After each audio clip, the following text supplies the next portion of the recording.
नमस्कार दोस्तों, सुप्रभात, गुड मॉर्निंग। आदि शंकर एकेडमी के करंट अफेयर की क्लास में आपका बहुत बहुत स्वागत है। दोस्तों, आज हम आपके लिए लेकर आए हैं अच्छी बात, और अच्छी बात यह है कि जीवन एक खेल है, इसे मुस्कुराकर खेलें। सही बात है, जीवन में हमें किसी भी प्रकार की अनावश्यक चिंता या अनावश्यक तनाव लेकर नहीं जीना चाहिए। हमें अपना जीवन बड़ी ही प्रसन्नता के साथ, बड़ी ही खुशी के साथ जीना चाहिए।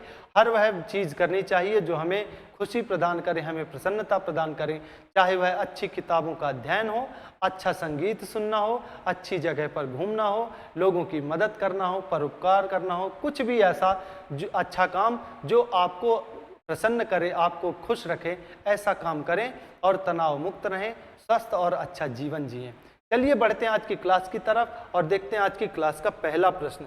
तो आज की क्लास का पहला प्रश्न है कि हाल ही में विश्व प्रत्यायन दिवस 2025 कब मनाया गया है? When was World Accreditation Day 2025 celebrated recently? तो ये मनाया गया है हाल ही में 9 जून को। इसका सही उत्तर है 9 जून। बात करते खबर की, तो विश्व प्रत्यायन दिवस, वर्ल्ड एक्रेडिटेशन डे, हर वर्ष 9 जून को मनाया जाता है। विश्व प्रत्यायन दिवस 2025 की जो थीम है वह है सूक्ष्म, लघु और मध्यम उद्यमों को सशक्त बनाना। ये इसकी थीम है।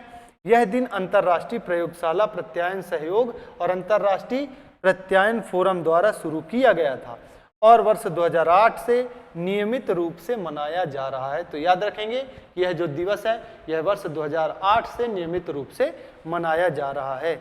बात करते हैं अगले प्रश्न की। तो अगला प्रश्न है कि हाल ही में भारत का पहला अंडर वाटर म्यूजियम और आर्टिफिशियल कोरल रीफ किस राज्य में लॉन्च किया गया है?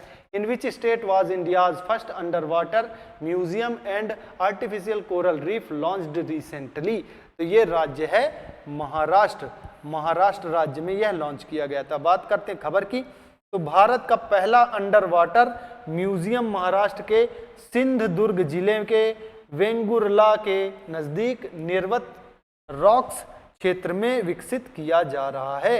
इस प्रोजेक्ट का मुख्य आकर्षण डीकमीशन्ड भारतीय नौसेना युद्धपोत INS गुलदार है, जिसे समुद्र के भीतर संरक्षित किया जा रहा है। वास्तव में ये जो कृत्रिम जो कोरल रीफ बनाने का काम होता है, ये पुराने जो जहाज है जो डीकमीशन हो जाते हैं, उन पर बनाने में आसानी जाती है, या नीचे सीमेंट की मजबूर दीवार बनाते हैं, उसके चारों ओर ऐसे जहाज को बनाते हैं ताकि जो समुद्र का पारिस्थितिकी तंत्र है, जो कोरल रीफ वगैरह में ज़्यादा पोषित होता है, उनको आश्रय मिल सके और इस तरह का एक म्यूजियम भी बनाया जा सके। तो ये जो हमारे पास INS गुलदार था, INS गुलदार एक युद्धपोत है। INS गुलदार एक युद्धपोत है जो कि वर्ष 1985 में कमीशन किया गया था। 1985 में कमीशन किया गया था। कमीशन करने का मतलब यह होता है कि यह नौसेना के बेड़े में शामिल कब हुआ था? यह शामिल हुआ था 1985 में। और डी कमीशन का मतलब होता है सेवानिवृत्ति। तो इसकी जो सेवानिवृत्ति है, इसकी सेवानिवृत्ति हुई है वर्ष 2024 में। इसकी सेवानिवृत्ति कब हुई है? 2024 में हुई है इसकी सेवानिवृत्ति, यानी डीकमीशन हो गया ये 2024 में। तो अब इसको समुद्र में डुबाकर इसके ऊपर कृत्रिम कोरल रीफ बनाया जाएगा, जो कि म्यूजियम की तरह काम करेगा और समुद्री पारिस्थितिकी तंत्र में जो कोरल रीफ पर डिपेंडेड है उनको संरक्षण प्रदान करेगा। बात करते हैं हमारे प्यारे महाराष्ट्र की, महाराष्ट्र राज्य की बात करते हैं। तो महाराष्ट्र राज्य की राजधानी जो है, महाराष्ट्र राज्य की राजधानी है मुंबई। मुंबई यहाँ की राजधानी है। अगर राज्यपाल की बात करेंगे तो राज्यपाल महाराष्ट्र के हैं CP राधाकृष्णन। और CP राधाकृष्णन तो यहाँ के राज्यपाल। और मुख्यमंत्री की अगर बात की जाए तो यहाँ के मुख्यमंत्री हैं देवेंद्र फडणवीस। देवेंद्र फडणवीस यहाँ के मुख्यमंत्री हैं। और ये कोरल रीफ होता क्या है? तो कोरल रीफ, कोरल एक समुद्री जीव होता है जो कि कैल्शियम कार्बोनेट की भित्ति बनाता है शैवालों की भित्ति बनाता है और एक दीवार टाइप की बना लेता है और यहाँ पर समुद्री पारिस्थितिकी तंत्र विकसित होता है। बात करें कोरल रीफ की तो विश्व का सबसे बड़ा, अगर कोरल रीफ की बात की जाए तो विश्व का सबसे बड़ा कोरल रीफ कहाँ है? तो सबसे बड़ा कोरल रीफ है ऑस्ट्रेलिया महाद्वीप में। सबसे बड़ा कोरल रीफ कहाँ पर है? ऑस्ट्रेलिया में है कोरल रीफ। उसे किस नाम से जाना जाता है? इसे जाना जाता है ग्रेट बैरियर रीफ के नाम से। ग्रेट बैरियर रीफ के नाम से जाना जाता है ना, ग्रेट बैरियर रीफ के नाम से। और इसकी लंबाई लगभग 2300 किलोमीटर है। याद रखेंगे, इसकी लंबाई लगभग 2300 किलोमीटर। तो विश्व का सबसे लंबा कोरल रीफ है ग्रेट बैरियर रीफ, जो कि ऑस्ट्रेलिया में आता है। चलिए बात करते हैं अगले प्रश्न की। तो अगला प्रश्न है, हाल ही में कौन नेवा प्लेटफॉर्म अपनाने वाला देश का 29वां विधानमंडल बना है? Which has recently become the 29th legislature of the country to adopt the NeVA platform. तो ये जो बना है, ये हमारा केंद्र शासित प्रदेश पुडुचेरी जो है ये बना है। ठीक है, बात करते खबर की। तो केंद्र शासित प्रदेश पुडुचेरी राष्ट्रीय ई विधान एप्लीकेशन, नेशनल ई विधान एप्लीकेशन नेवा में शामिल होने वाला देश का 29वां विधानमंडल बन गया है। केंद्र शासित प्रदेश दिल्ली नेवा को लागू करने वाला 28वां विधानमंडल था, यानी कि जो दिल्ली था इसके पहले 28वां विधानमंडल बना था और ये 29वां बना। नेवा 100% केंद्र द्वारा वित्त पोषित केंद्रीय संसदीय मंत्रालय की परियोजना है, जिसका उद्देश्य देश में कागज रहित और डिजिटल विधायी प्रक्रिया बनाना है। यानी कि विधानसभाओं में या विधानमंडलों में जो भी कागज उपयोग होता है उसकी कमी लाने के लिए ये एक डिजिटली प्लेटफॉर्म बनाया गया है, जिसका नाम इन्होंने नेवा रखा है, यानी कि नेशनल ई विधान एप्लीकेशन। इस एप्लीकेशन के माध्यम से जो विधानसभा की जितनी भी कार्रवाइयां हैं वो सब डिजिटली की जाती हैं, ना कि कागज पर। तो कागज की कमी लाने के लिए, कागज की बचत करने के लिए ये जो एप्लीकेशन है, ये जो प्लेटफॉर्म है वह लागू किया गया है। बात करते हैं पुडुचेरी की। तो पुडुचेरी जो है भारत का केंद्र शासित प्रदेश है, केंद्र शासित प्रदेश है। और यह केंद्र शासित प्रदेश थोड़ा मजेदार केंद्र शासित प्रदेश है, क्योंकि इस केंद्र शासित प्रदेश में कुल 4 जिले आते हैं। कुल 4 जिले, ये 4 जिले हैं कौन कौन से? तो एक तो पुडुचेरी खुद एक जिला है, पुडुचेरी एक जिला है। पुडुचेरी के अलावा कराईकल एक जिला है, कराईकल के अलावा माहे भी एक जिला है, और माहे के अलावा यनम नाम का एक जिला है, यनम नाम का जिला है। तो ये 4 जिले जो हैं पुडुचेरी में आते हैं। लेकिन अब इंटरेस्टिंग बात यह है कि ये जो चारों के चारों जिले हैं ये 3 अलग अलग राज्यों में आते हैं, 3 अलग अलग राज्यों में स्थित हैं, 3 अलग अलग राज्यों में स्थित हैं।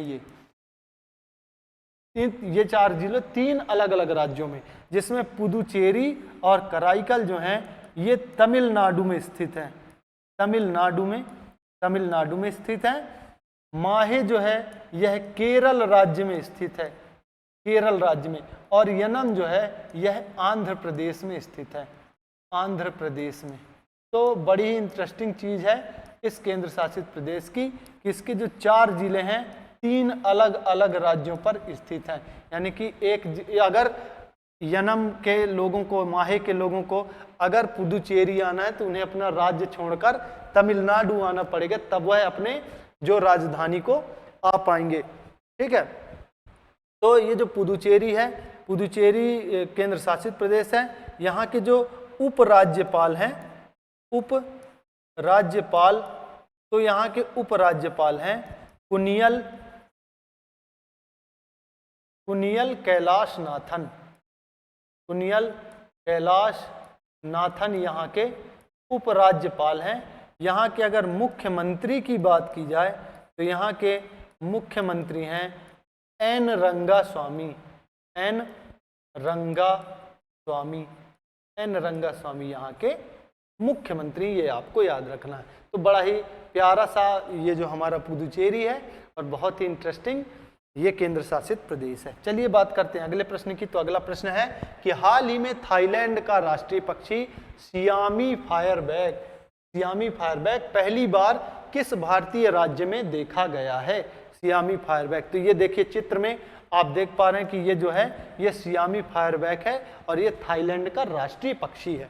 बात करते हैं खबर की। तो ये जो पाया गया है ये अभी हाल ही में उत्तराखंड में, है ना, उत्तराखंड में ये देखा गया है। बात करते हैं खबर की।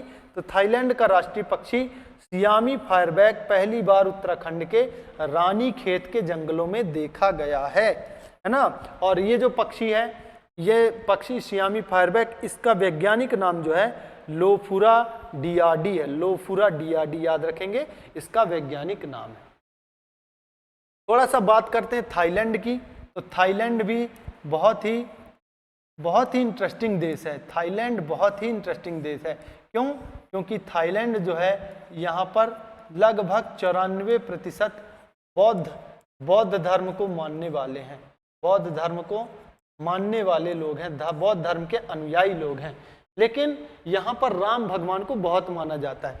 बात करते हैं थाईलैंड की राजधानी की। तो थाईलैंड की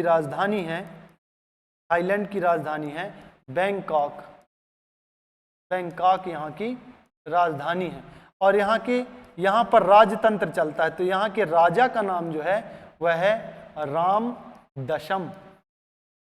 दशम यहाँ के राजा का नाम है राम दशम।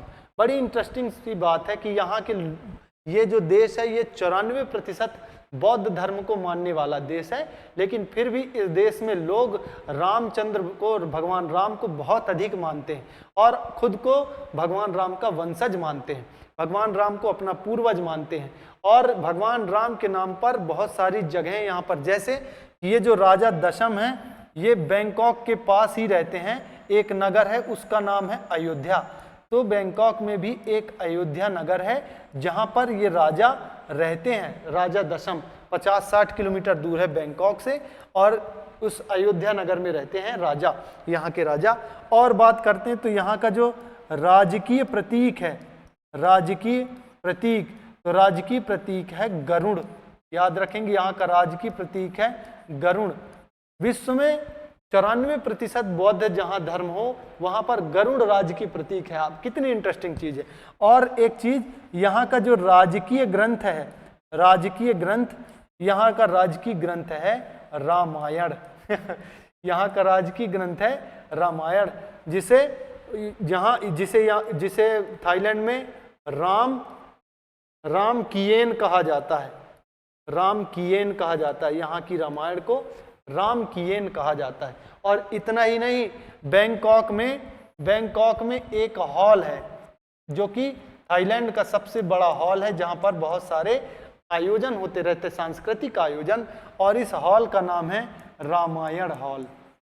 रामायण हॉल नाम है इस हॉल का। तो बड़ी इंटरेस्टिंग चीज है कि ये लोग जो 94-95% बौद्ध धर्म मानने वाला जो देश है वहाँ पर रामचंद्र जी को इतना माना जाता है। तो ये खुद को विष्णु के अवतार मानते हैं और विष्णु भगवान का प्रतीक है गरुड़, उसको अपना राजकीय प्रतीक मानते हैं। रामायण को अपना राजकीय ग्रंथ मानते हैं और वहाँ की राजा का नाम राम रखते हैं। तो राम दशम जो है अभी बैंकॉक के राजा हैं। तो बड़ा ही इंटरेस्टिंग देश है और हिंदू धर्म को बहुत मानते हैं। यहाँ पर बहुत सारे विष्णु के, ब्रह्मा जी के, रामचंद्र जी के बहुत सारे मंदिर भी स्थित हैं। तो बात करते हैं अगले प्रश्न की। तो अगला प्रश्न है, जून 2025 में कनाडा में होने वाले G7 शिखर सम्मेलन में भारत का नेतृत्व कौन करेंगे? Who will lead India at the G7 summit to be held in Canada in June 2025। तो ये हमारे देश के प्रधानमंत्री नरेंद्र दामोदर दास मोदी जी हैं, जो कि भारत की तरफ से इस सम्मेलन में शामिल होंगे। बात करते हैं खबर की। तो खबर है G7 शिखर सम्मेलन का आयोजन कनाडा के अल्बर्ट प्रांत के कानानाकिश में 15 से 17 जून तक किया जाएगा। यह निमंत्रण कनाडा के G7 अध्यक्ष और वर्तमान प्रधानमंत्री मार्क कार्नी द्वारा, ये कनाडा के प्रधानमंत्री हैं, मार्क कार्नी द्वारा दिया गया है। प्रधानमंत्री नरेंद्र मोदी छठी बार G7 शिखर सम्मेलन में भाग लेंगे। वर्ष 2019 से लगातार ये G7 समिट में भाग ले रहे हैं। इससे पहले वे 2019, 2021, 2022, 23 और 24 में भी इस सम्मेलन में भाग ले चुके हैं। बात करें G7 की, तो G7 जो है 7 देशों का समूह है, 7 देशों का अनौपचारिक समूह है, अनऑफिशियल समूह है। इन 7 देश में कौन कौन आते हैं? तो इसमें आता है कनाडा, कनाडा के अलावा इटली भी आता है इसमें, इटली के बाद जापान भी आता है इसमें, जापान, और इसके साथ जर्मनी भी आता है, जर्मनी के अलावा फ्रांस भी आता है, फ्रांस के अलावा यूनाइटेड किंगडम भी इसमें आता है, और यूनाइटेड किंगडम के अलावा इसमें अमेरिका भी शामिल है। तो ये 7 देश मिलकर एक ग्रुप बनाए थे, और ये बना था ग्रुप कब? 25 मार्च वर्ष 1973 में। वर्ष 1973 में ये ग्रुप बना था। 7 देशों का अनऑफिशियल समूह यानी कि अनौपचारिक समूह है G7। इसी में प्रधानमंत्री मोदी हिस्सा लेंगे। बात करते हैं अगले प्रश्न की। तो अगला प्रश्न है, मध्य प्रदेश के पचमढ़ी वन्यजीव अभ्यारण्य का नया नाम क्या रखा गया है? What is the new name of Pachmarhi wild life sanctuary of Madhya Pradesh? तो अब जो है ये राजा, वहाँ के जो क्षेत्रीय जागीर के राजा थे, राजा भभूत सिंह, उनके नाम पर राजा भभूत सिंह वन्यजीव अभ्यारण्य कर दिया गया है। तो बात करते हैं खबर की।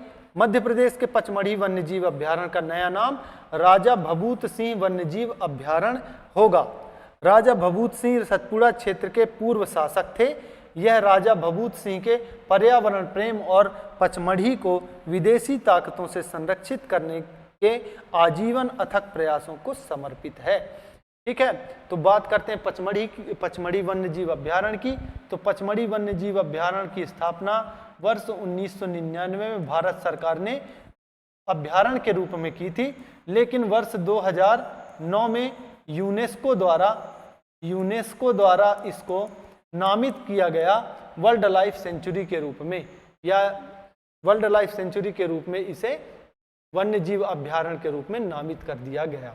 ठीक है, अगर बात करते हैं पचमढ़ी की, तो पचमढ़ी जो है सतपुड़ा पर्वत श्रृंखला पर आता है, सतपुड़ा पर्वत श्रृंखला पर स्थित है, पर्वत श्रृंखला पर। और अब थोड़ा सा बात करते हैं राजा भभूत सिंह की। तो राजा भभूत सिंह जो थे, पचमढ़ी जो जागीर थी उसके राजा थे, पचमढ़ी जागीर के राजा थे। और ये प्रसिद्ध क्यों हैं? तो वर्ष 1857 की जो क्रांति हुई थी, 1857 की क्रांति में इन्होंने महान स्वतंत्रता संग्राम सेनानी तात्या टोपे जी के सहयोगी के रूप में काम किया था। तात्या टोपे के सहयोगी के रूप में काम किया था। और इन्होंने तात्या टोपे को इतना सहयोग किया था कि अंग्रेजों को इन्होंने करीब 5 से 6 बार इन्होंने पराजित किया था। मद्रास इन्फेंट्री इनसे युद्ध करने आई थी और पराजित हो गई थी। और इन्हें एक उपनाम से भी जाना जाता है, इन्हें बोला जाता है नर्मदांचल का शिवाजी, नर्मदांचल का शिवाजी भी कहा जाता है। यह बहुत इंपॉर्टेंट है, नर्मदांचल का शिवाजी कहा जाता है राजा भभूत सिंह को। क्यों? क्योंकि ये शिवाजी की तरह ही यहाँ के जंगलों में छापामार युद्ध में बहुत ही माहिर थे। चलिए बात करते हैं अगले प्रश्न की। तो अगला प्रश्न है कि ईरान में 8 नए परमाणु रिएक्टरों का निर्माण कौन सा देश करेगा? Which country will build 8 new nuclear reactors in Iran? तो ये जो देश है यह है रूस, रशिया। रूस देश जो है अब ईरान में जो 8 नए परमाणु रिएक्टरों का निर्माण करेगा। बात करते खबर की। तो ईरान के परमाणु ऊर्जा संगठन AEOI के प्रमुख मोहम्मद इस्लामी ने पुष्टि की है कि रूस ईरान में 8 नए परमाणु रिएक्टर बनाएगा। 4 रिएक्टर बुशहर प्रांत में बनाए जाएंगे, जहां पहले से एक परमाणु संयंत्र मौजूद है। ईरान की परमाणु ऊर्जा उत्पादन क्षमता को 3 गुना करने की यह योजना है। और इस चीज़ से अमेरिका बहुत परेशान है, क्योंकि अमेरिका नहीं चाहता कि ईरान में ऐसा कोई भी परमाणु कार्यक्रम विकसित हो या ईरान जो है परमाणु संपन्न देश बन जाए। तो लेकिन उसके बावजूद भी रूस जो है यहाँ पर 8 नए परमाणु रिएक्टरों की स्थापना करेगा।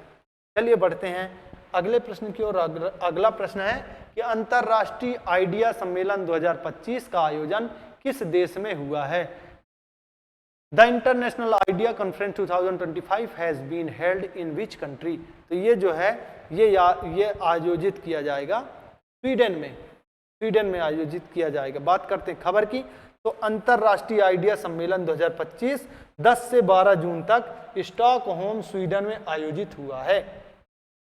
आइडिया का फुल फॉर्म क्या है? तो आइडिया का फुल फॉर्म है international institute for democracy and electoral assistance. इस सम्मेलन में भारत की ओर से मुख्य चुनाव आयुक्त ज्ञानेश कुमार ने हिस्सा लिया। यह सम्मेलन वैश्विक लोकतांत्रिक सहयोग को मजबूत करने की दिशा में एक महत्वपूर्ण कदम है।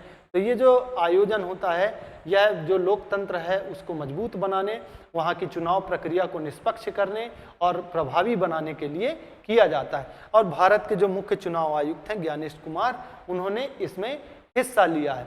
बात करें स्वीडन की, तो स्वीडन की जो राजधानी है, स्वीडन की राजधानी है स्टॉकहोम। स्वीडन की राजधानी है स्टॉकहोम और ये स्टॉकहोम है। और ये स्टॉकहोम जो है बहुत प्रसिद्ध है किसके लिए? नोबेल पुरस्कार के लिए। नोबेल पुरस्कार के लिए बहुत प्रसिद्ध है।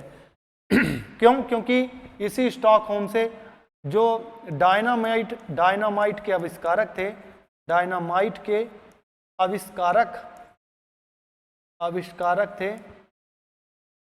आविष्कारक उनका नाम था अल्फ्रेड नोबेल। अल्फ्रेड नोबेल नाम था उनका, और इन्हीं अल्फ्रेड नोबेल के नाम से दिया जाता है नोबेल प्राइज। और नोबेल प्राइज की जो शुरुआत थी वह वर्ष 1901 से हुई थी, और पहले यह 5 क्षेत्रों में दिया जाता था। 5 क्षेत्रों में। वे 5 क्षेत्र कौन कौन से थे? तो वे 5 क्षेत्र थे रसायन, भौतिकी के अलावा चिकित्सा के अलावा साहित्य और शांति। इन 5 क्षेत्रों में पहले जो है दिया जाता था नोबेल प्राइज, लेकिन वर्ष 1968 से इसमें जोड़ा गया अर्थशास्त्र।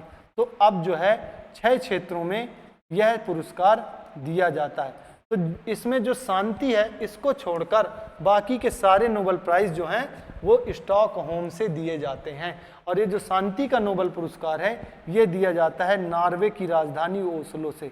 नॉर्वे की राजधानी ओस्लो से दिया जाता है, ये आपको याद रखना है। बाकी शांति के अलावा जितने पुरस्कार हैं वो सब स्टॉकहोम से दिए जाते हैं। चलिए बात करते हैं अगले प्रश्न की। तो अगला प्रश्न है कि हाल ही में किसे सर्वाधिक प्रभावशाली पर्यावरणविद पुरस्कार मिला है? Who has recently receive the most influential environmentalist award? तो ये हैं आचार्य प्रशांत। आचार्य प्रशांत एक मोटिवेशनल स्पीकर भी हैं, बहुत सारे लोगों को ये जागरूक करते हैं, बहुत सारी स्पिरिचुअल बातें बताते हैं, और इन्हें ही सम्मानित किया गया है अब सब सर्वाधिक प्रभावशाली पर्यावरणविद के पुरस्कार से। तो आज के करंट अफेयर की क्लास में इतने ही प्रश्न हम आपके लिए लेकर आए थे। वीडियो के अंत तक बने रहने के लिए आप सभी का पुनः बहुत बहुत धन्यवाद। आप सभी इस वीडियो को लाइक करें, इस वीडियो पर कमेंट के माध्यम से अपने सुझाव हम तक पहुंचाएं, और वीडियो को बहुत अधिक से अधिक लोगों तक शेयर करें ताकि ये जो महत्वपूर्ण जानकारी है सभी लोगों तक पहुंच सके। आप सभी का फिर से धन्यवाद। जय हिंद, जय भारत।